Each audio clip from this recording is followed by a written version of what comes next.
വയനാട്ടിൽ വന്നു കഴിഞ്ഞാൽ ഒട്ടുമിക്ക ആൾക്കാരും വിസിറ്റ് ചെയ്യുന്ന ഒരു പ്ലേസ് ആണ് കുട്ടേട്ടന്റെ ഉണ്ണിയപ്പക്കട. ചകടി എന്ന് പറഞ്ഞ ഗ്രാമത്തിൽ നിന്ന് നമ്മൾ തിരുനെല്ലിക്ക് ഈ ഒരു ഉണ്ണിയപ്പക്കടയൊക്കെ പോകുമ്പോൾ റോഡിന്റെ ഡിഫറൻറ്റ് നന്നായിട്ട് നമുക്ക് മനസ്സിലാക്കാൻ പറ്റും കേട്ടോ. ഗ്രാമത്തിന്റെ റോഡും ഈ ഹൈവേയും ഒരുപാട് വ്യത്യാസം ഉണ്ടായിരുന്നു. നല്ല റോഡേ നമ്മൾ ഹൈവേക്ക് കയറിയപ്പോൾ കിട്ടിയ കേട്ടോ. 10 മണിയാവുകൊണ്ട് തന്നെ വണ്ടികളൊന്നും തിരക്കൊന്നും അധികം കണ്ടിട്ടുണ്ടായിരുന്നില്ല കേട്ടോ.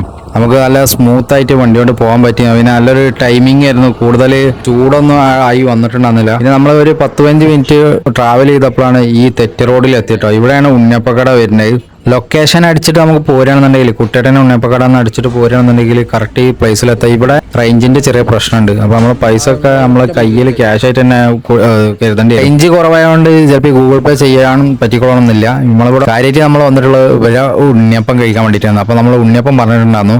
അതുപോലെ തന്നെ ഒരു കട്ടൻ ചായ പറഞ്ഞിട്ടുണ്ടായിരുന്നു. ഓൾറെഡി ഞങ്ങൾ ഭക്ഷണം കഴിച്ചിട്ടാണ് ഇവിടേക്ക് എത്തിയിട്ടുണ്ടായിരുന്നത്. ഞങ്ങൾ വന്നപ്പോൾ ഒരുപാട് ആൾക്കാർ ഇങ്ങനെ ഇഡ്ഡലിയൊക്കെ കഴിച്ചുകൊണ്ട് ഇരിക്കുന്നുണ്ട്. ഒട്ടുമിക്ക ആൾക്കാരും പുറത്തുനിന്നുള്ള ആളാണ്. നമ്മൾ മലയാളം സംസാരിക്കുന്ന ആൾക്കാരെല്ലാം ഇപ്പൊ കർണാടക ബോർഡറും പിന്നെ തിരുനെല്ലി അമ്പലം ഉണ്ട് ഇവിടെ ഫേമസ് ആയിട്ടുള്ള. അവിടേക്ക് വന്ന ആൾക്കാരൊക്കെ ഒരുപാട് ആൾക്കാർ ഇതൊക്കെ പാർസലൊക്കെ കൊണ്ടുപോട്ടോ. എനിക്ക് നാട്ടിലത്തെ ഉണ്ണിയപ്പത്തിന് അത്ര ടേസ്റ്റ് ഒന്നും എനിക്ക് തോന്നിയിട്ടില്ല. അത്യാവശ്യം വെൽപ്പം വന്നപ്പോൾ ഞങ്ങൾക്ക് മിസ്സായ ഒരു ഗ്രാമീണ നെട്രാന്ന് പറഞ്ഞിട്ടുള്ളൂ. അപ്പൊ നിങ്ങൾ വരെ ഒന്ന് വിസിറ്റ് ചെയ്തു.